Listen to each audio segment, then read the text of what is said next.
So much narratives and reactions from the Nigerian electorate have trailed an era of inconclusive elections.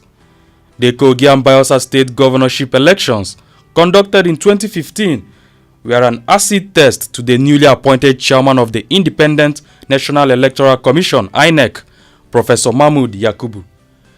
During a visit to the House of Representatives, Professor Yakubu had promised to surpass the achievement of his predecessor, Professor Atahiru Jega, against the promise that the military would not be deployed, but that other security agencies would work in unison to ensure a peaceful atmosphere for the elections.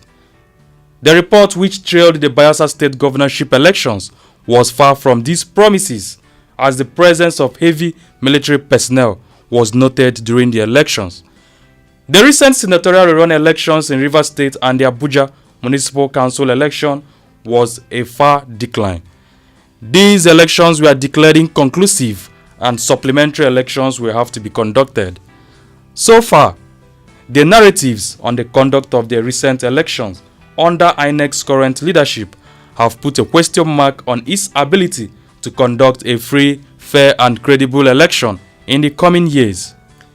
In consideration of the huge financial outlay that is required to conduct elections, the Nigerian economy has declined in comparison to its situation a few years ago, when financial analysts have argued that it was uneconomical to repeat elections.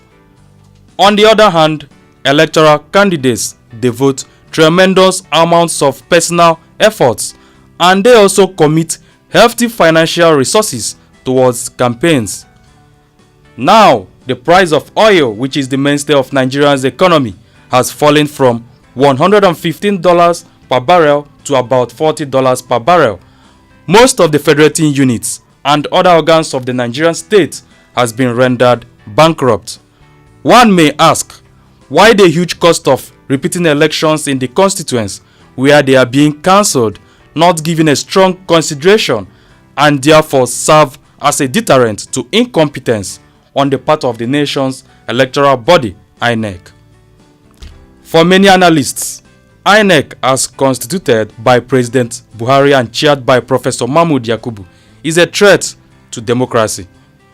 On his first day in office, Professor Yakubu, before journalists, had promised that INEC's job could be considered the simplest work to do.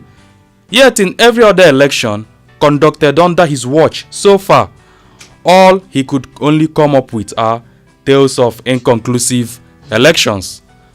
Political observers, analysts, stakeholders and Nigerians as a whole have expressed disappointment on the elections conducted so far under Professor Mahmood Yakubu. They are of the opinion that if elections are being conducted unreliably, it would be worse in 2019, where elections will be conducted simultaneously across the country. I am Tasie, reporting for African Free Press TV.